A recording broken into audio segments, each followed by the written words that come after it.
Shri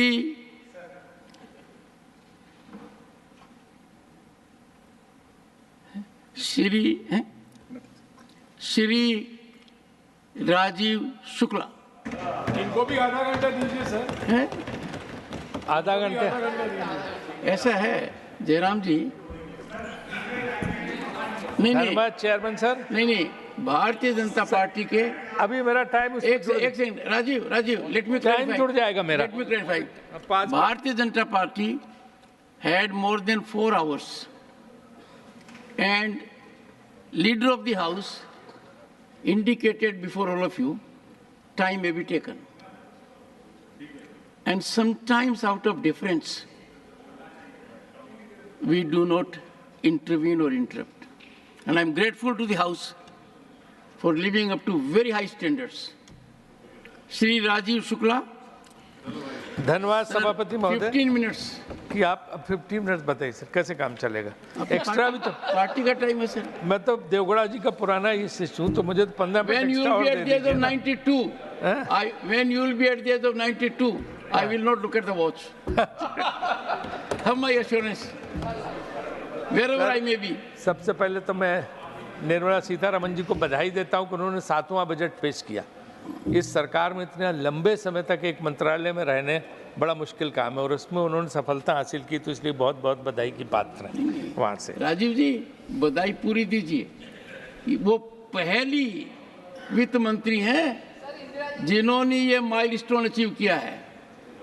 additional charge sir Indira ji? ना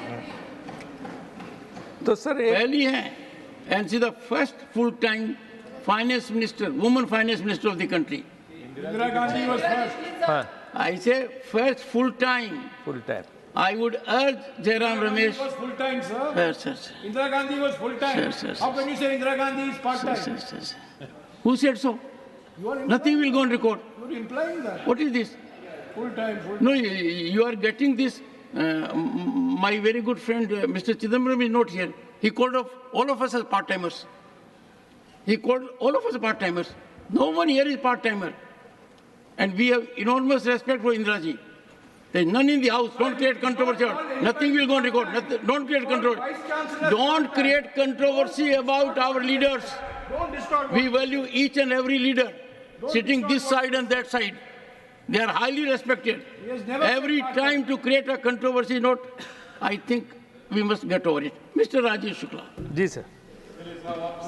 sir budget की भाषण पे जब बजट पे भाषण दिया तो हमेशा से एक परंपरा रही है कि चाहे सत्ता पक्ष हो चाहे विपक्ष हो अपने सुझाव देते रहे। और पहले तो ये था कि सत्ता पक्ष में जो लोग बैठे होते थे वो तक भी बजट की कुछ कमियां हैं तो उसकी आलोचना करते थे और न वित्त मंत्री और न सरकार किसी को बुरा नहीं लगता था।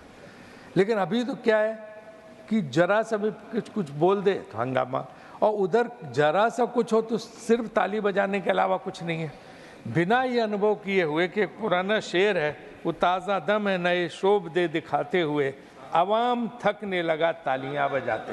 आप भले बजाएं, अवाम थक गया ताली बजाते बजाते सुन के।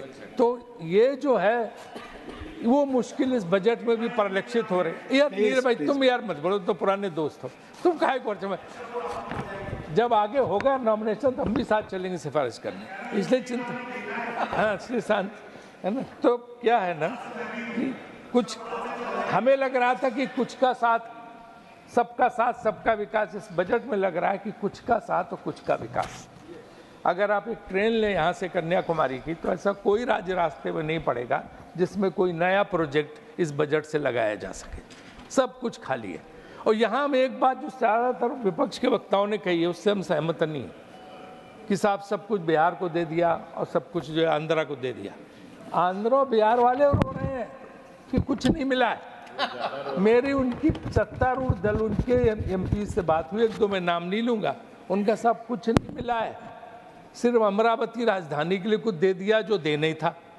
कोई भी सरकार होती तो राजधानी को उतना पैसा देती है, बाकी उनको कुछ नहीं दिया गया चंद्रबाबू नायडू जी को। और बिहार में एक पावर प्लांट और एक सड़क, और उसमें भी सुना है मैंने कि जो वो भी दिया है जो अमरावती वाला, उसमें भी कहा है कि विश्व बैंक से फाइनेंस हम करा देंगे, उसमें स्टेट को अपना शेयर देना पड़ेगा। तो मैं इस पर निर्मला जी से एक्चुअली स्पष्टीकरण चाहूँगा कि वो जो उन्होंने आंध्र प्रदेश को दिया है वो क्या है, डायरेक्ट उन्होंने इसकी मदद दी है या विश्व बैंक के जरिए। दूसरी चीज़ ये कि बिहार में भी जो दिया है वो पैसा किस मद में दिया जाए, क्योंकि उनकी ओरिजिनल मांग जो थी वो थी कि हमें जो है स्पेशल स्टेटस, विशेष राज्य का दर्जा दिया जाए, क्योंकि मैं योजना मंत्री तो हर बार जो है कि बिहार से मांग आती थी विशेष राज्य का दर्जा, और नीतीश जी बार बार इस बात को बोलते थे, तो ना उनको विशेष राज्य का दर्जा दिया गया और ना चंद्रबाबू नायडू जी चाहते तो उनको दिया गया, तो उनको भी कुछ नहीं मिला है। तो एक्चुअली ये बजट ऐसा है जिसमें पहली बार है कि किसी को कुछ मिला ही नहीं है। अब मैं बारी बारी से शुरू करूँगा कि पहले किसको नहीं मिला। मैं बिल्कुल देवगढ़ा जी ने जो कहा उससे सहमत नहीं हूँ। कृषि मंत्रालय की बात करें, कृषि की सबसे किसान परेशान आज की तारीख में, अगर आप उसी की बात करें कृषि विभाग की, तो कृषि विकास दर घटकर 1.4% रह गई, और उसको जो एलोकेशन हुआ, जो पैसा दिया गया है वो 3.15%, जबकि वो पहले 1% और ज़्यादा था, इससे 4.5% था, वो जो है 3.15% एलोकेशन रह गया। किस लिए उन्होंने इसमें घटाया मेरी समझ में नहीं आया। इसके बाद फर्टिलाइज़र सब्सिडी, जो किसान को खाद की सब्सिडी दी जाती थी, सहायता दी जाती थी, उसको भी 1,88 करोड़ से घटा के 1,64 करोड़ कर दिया गया। फूड सब्सिडी भी कम कर दी गई है।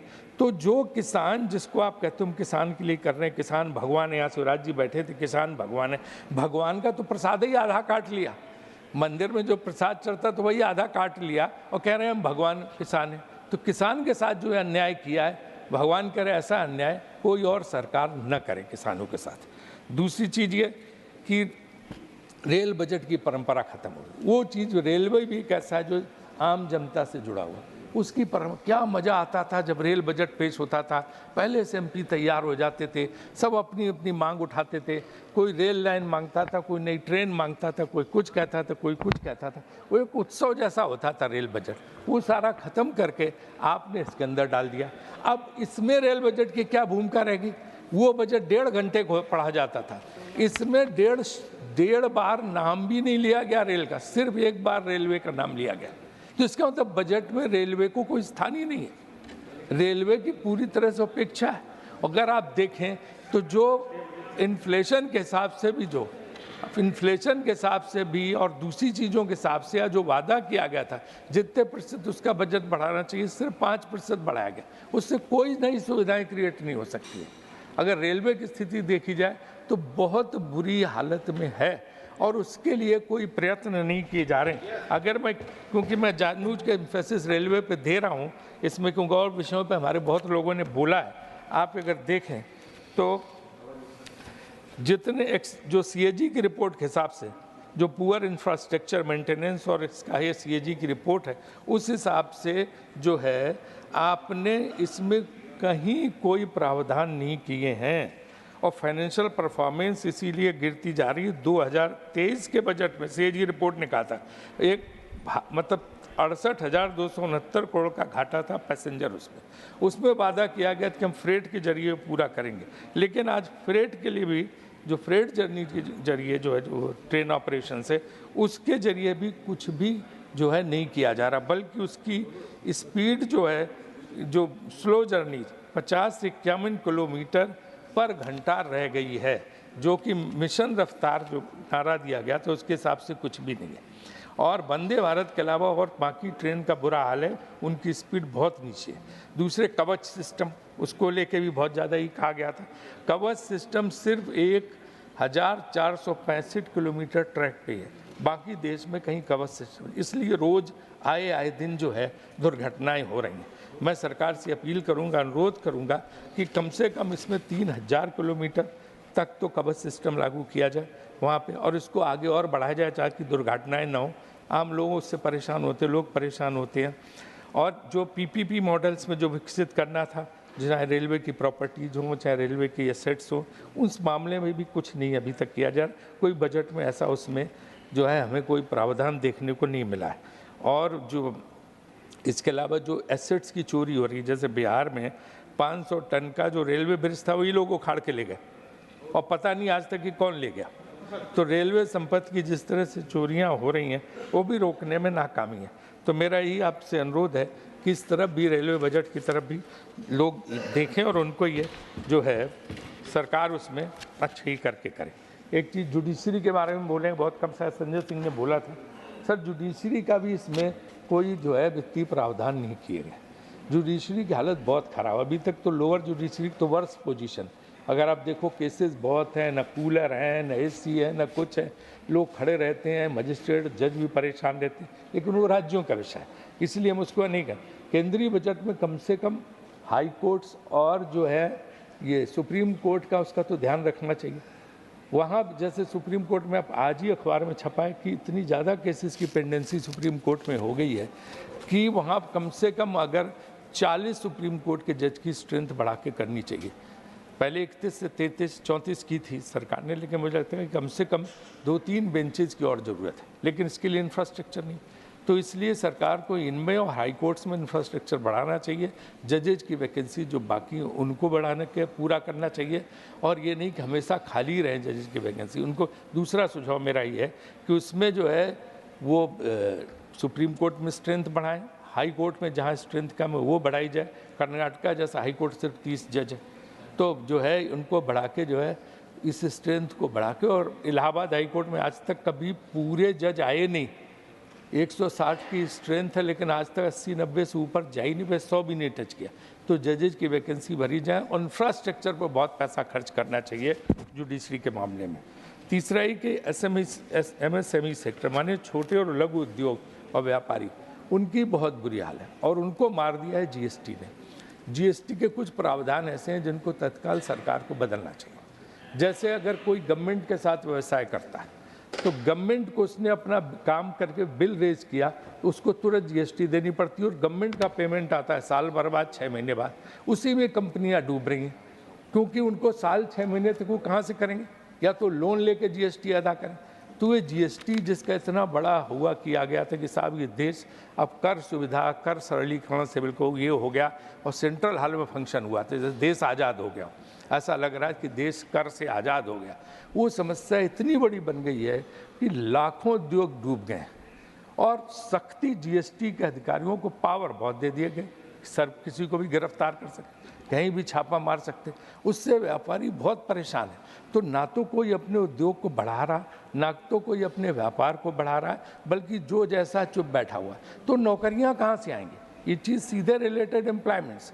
जो बड़े बड़े लोग हैं वो सब चले गए विदेश, छोड़ के यहाँ का देख के जिस तरह से हाल था।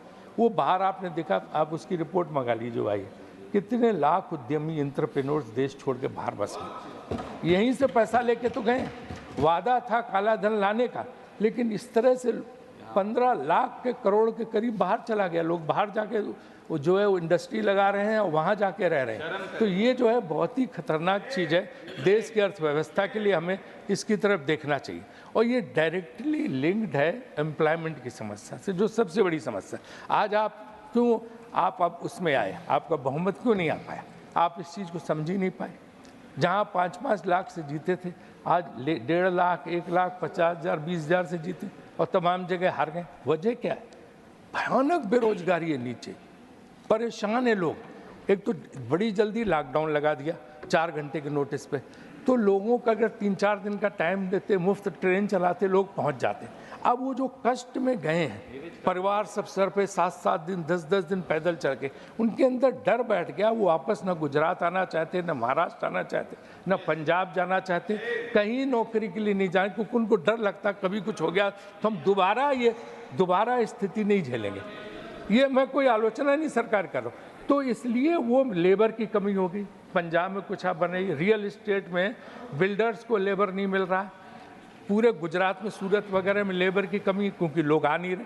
अब वो गांव में सिर्फ रह रहे हैं, जो भी अनाज वगैरह मिलता है उससे काम चला रहे हैं, इससे लेबर। तो जो देश की स्ट्रेंथ थी कि 60% यूथ पॉपुलेशन, जिसका फ़ायदा हमें मिलता, वो आज गाँव में बैठी हुई चुपचाप। उसको जो है अब वो वापस नहीं, वो कोशिश करनी चाहिए कि हम उसको वापस लाएं। और जो आपने ये स्किल की ये ट्रेनिंग इंटर्नशिप की जो स्कीम अनाउंस की है, तो मैं अभी फिक्की में लोगों से बात कर रहा था, जहाँ सब आए थे कॉर्पोरेट के लोग, वो कहते हैं इसमें क्लैरिटी नहीं है, तो किसको कितना देना पड़ेगा, 1 साल के लिए 5,000 रुपये देना, तो किसको देना और इसका क्राइटेरिया क्या है? उनको शायद ये बताया गया कि वॉलेंटियरली जो लेना चाहे ले, ना लेना चाहे ना ले। तो ये कैसे फिर 1 करोड़ लोगों को, एक तो वादा था अब तक 10 साल में 20 करोड़ को नौकरी देनी थी, 1 करोड़, चलो 1 करोड़ के लिए वो भी इंटर्नशिप है 1 साल के लिए 5,000 रुपये की। वो क्लैरिटी मैं वित्त मंत्री से अनुरोध करूंगा कि दें कि जो इंटर्नशिप स्कीम है उसमें क्या, किस ढंग से इंटर्नशिप स्कीम लागू होगी और उसका पूरा जो प्रावधान उन्हें सदन में बताना चाहिए, ना कि बाद में रूल्स अधिकारी बना दें और पता हम लोगों को न चल पाए और उससे लोगों का कोई फ़ायदा ना हो। वो भी बहुत गलत काम हो जाएगा। कैपिटल एक्सपेंडिचर 1 लाख करोड़ कम कर दिया, कहाँ से रोजगार आएगा, कहाँ से लोगों को काम मिलेगा? इतनी मुश्किल है कि पूछो मत। इसलिए बहुत ज़रूरी है। ग्लोबल इंडेक्स में भुखमरी के जो है वो 111 नंबर पे, बताइए 128 पूरे, हम ऊपर 111 नंबर पे। हमसे बेहतर जो है बाकी 110 देश है। तो ये भी बहुत जो है दुख, मतलब एक इस तरह से एक ऐसी बात है कि जिसकी हम यही सलाह दे रहे हैं, कोई हम आलोचना नहीं कर रहे हैं। किन चीज़ों पे वित्त मंत्री जी को बहुत मजबूती से ध्यान देना चाहिए, वरना स्थिति जो है लगातार बिगड़ती जाएगी। आडवाणी जी ने जैसे कहा था ना कि मजबूत सरकार और मजबूत नेतृत्व, ये मजबूर सरकार वाला जो है मुझे स्थिति लग रही है, जिसको कम से कम ध्यान दे के ये करना चाहिए। बाकी सर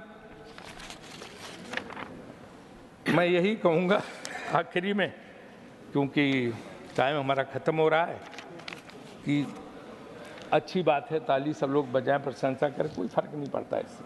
लेकिन ये चीज़ ध्यान रखिए, जो तब मैंने 14 में भी ये शेर पढ़ा था और आज शेर पढ़ रहा हूँ, बस ये कि शोहरत की बुलंदी भी एक पल का तमाशा है। तब नहीं मान रहे, सबने विरोध किया था कि शोहरत की बुलंदी भी एक पल का तमाशा है और जिस साख पे बैठे वो टूट भी सकती है। तो अभी आधी टूटी है, पूरी तरह टूट सकती है, इसलिए ध्यान रखो। धन्यवाद राजीव जी। माननीय श्री साकेत गोखले जी, माननीय श्री साकेत गोखले 10 मिनट।